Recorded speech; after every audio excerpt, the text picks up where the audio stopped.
Hey guys, it's the first time probably seeing me on the screen for a bit. Uh, we're here at SCARAB Gaming Convention, as you could probably tell from my shirt, and I'm here with Dave Haddon of what was it, Orthane Orthane Productions. I don't want to tear up the name by mispronouncing it.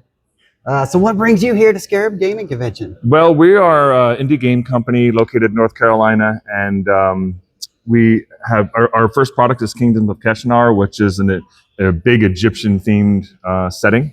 Initially for 5e, but we're going to be porting it to other game systems. And so it, of course, we're Egyptomaniacs, right? So we had to come to So you had to come to SCARAB. SCARAB, right? Yeah. We have little scarabs we're giving out. Right. Actual hand-carved scarabs from Egypt. And What? I was just in Egypt in December with our game design team doing research for this. Wow, very cool. Yeah, it's a big project. I started it in high school, actually. And do you remember Desert of Desolation series by Tracy and Laura Hickman? Yes. It was yes. It was like their second ever TSR formal module. Right. I do remember that. Yes. Yeah, incredible. So that's really what started my fascination.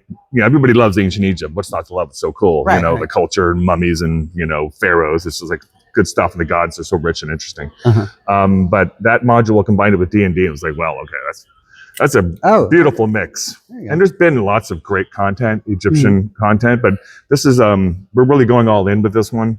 It's like a full 25 million square foot city that we're building with like 200 different locations, a 1 through 20 campaign, although the first one we're releasing is 1 through 10. Okay. And it's all in, we're going in hot and heavy. That's very cool. Very cool. Wow. So I hope you've been having a good time here at SCARAB. SCARAB is great. I love the little cons, the ones that are role play heavy, because that's what we do. I get it. You can kind of get lost in the noise in some of the really big ones. Right. They have their role too, but we like to support the local cons as much as we can. Cool. We love having you here.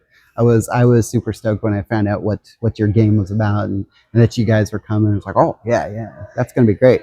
So maybe I was talking with Emil? With Emil over there, who shall not be on camera, and he said, and we were talking about maybe getting you guys involved in this thing we have called the Pharaoh's Challenge. Oh yeah. Because when I saw that, I was like, well, that would have been a perfect fit, but I just don't have the time to try to coordinate that yet.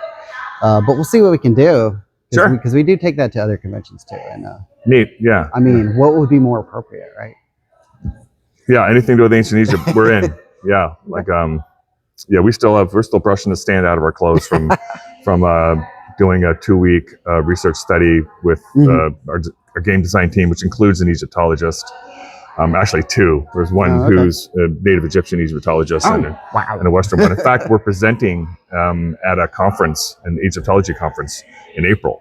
Wow. Because it's really called archaeogaming. And you've done it's like a thing. Yeah, because you've done so much research to go into it. So. Yeah, this is the city that we built in Unreal Engine, and it's kind of a long story, but usually I really just wanted to make a 2D map, and somebody talked me into using Blender to design the buildings and everything, and I was like, oh, that sounds cool. 4 years later, you were like, I'm obsessed with this now. And it turns out that one of the illustrators I hired is an architect. So, I kind of sketched out and penciled what I wanted based on my experience with Egypt, and plus, I'm kind of a serial entrepreneur, and one of my companies was a restoration of historic buildings. So I'm really into historic masonry architecture. And then he is an architect, and he would kind of draw architectural plans for these various structures. And then our game design team would model it and put it into Unreal Engine. So now instead of just having a regular 2D map, you can fly around the city, which I can't really do, and actually explore it. And also if how you with VTT, when you're running a VTT, virtual tabletop game, everything's great about that except the maps. If you're not ready, it's like a panic moment, right? Somehow on a tabletop, you can just have a grid and draw some stuff out, throw your minis on there, whatever. Yeah. But VTT, having a white square. A little bit more prep. Yeah, you got to prep it. So with this, now you just push a button and it strips the tops off all the buildings, puts the grid on, and exports it automatically to your VTT. Oh, that's cool. So it's like unlimited number of potential maps in here based on wherever you happen to be, because you never know where an encounter is going to happen. Bar fight or the arena or whatever.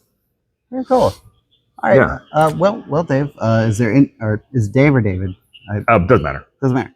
Okay. Well, it doesn't matter. See what I did there? That's good. It's a joke. So, is there anything else you want to tell us about Kingdom of Kushner? Well, we are doing a Kickstarter on April 8th. We've actually been working on this for 4 years, like with the team. So we're several retirement savings into it at this point. But so the good news about that is that it won't take us a year to deliver.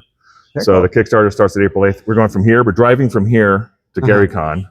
Okay. And then back to North Carolina to launch the Kickstarter. So 2,400 miles. Oh, wow. Trip, yeah. That's how far you have to travel van to get that Kickstarter launch. Yeah, we have this family van that we wrapped, with all of our graphics. We call it Khonshu. Right. Khonshu is the god of travelers, but it's CONSHU. Okay. That's my joke. I'll try to get some pictures of the van without the license tags on it. Fair enough. To put with this as well. Well, okay, cool. Well, thank you again. Thank you again, David. No, thank you. It was great talking to you. Great having you here. Really enjoyed everything you guys have set up, and people seem to be having a lot of fun playing your game, so that's cool too. That's what it's all about. All right, so again, check out the Kickstarter and get back to gaming, you people. Oh, one more thing. Oh, one more thing. You still filming? Is there still one more thing? This is cool. Did you know that the ancient Egyptians invented the D20? What? Yeah, so this was the original D20 was found. So many roads go back to ancient Egypt. It's crazy. The original D20 was found in a tomb 2,200 years ago in Egypt, right? Oh, wow. And now this one is in the Mesopotamian Museum of Art. Actually, so we made right there. We worked with Jonathan Mullins and made a nice little printed like replicas, right? With actual numbers. Yeah, it's Coptic Greek, which is the language that's closest to ancient Egyptian. Oh, okay. Coptic, and then but we put numbers on them so you could roll it. Right. And so then we're like takes a while to make these, but this is part of our Kickstarter. There's a lot of really cool. Okay. Have this one as a present for you. Oh, well, thank you. Yeah. Ooh, that's got a nice. It's got some weight to it. A little bit, nice little weight to it. Cool. Well, very cool. Well, again, thank you again. Thank you, sir. Look forward to seeing you at other conventions as well. Absolutely. Yep. Remote, right? Kingdom of Kushner. Rolling the dice and kicking names. We can send you an animation of this too. You can cut in Okay. rather than filming.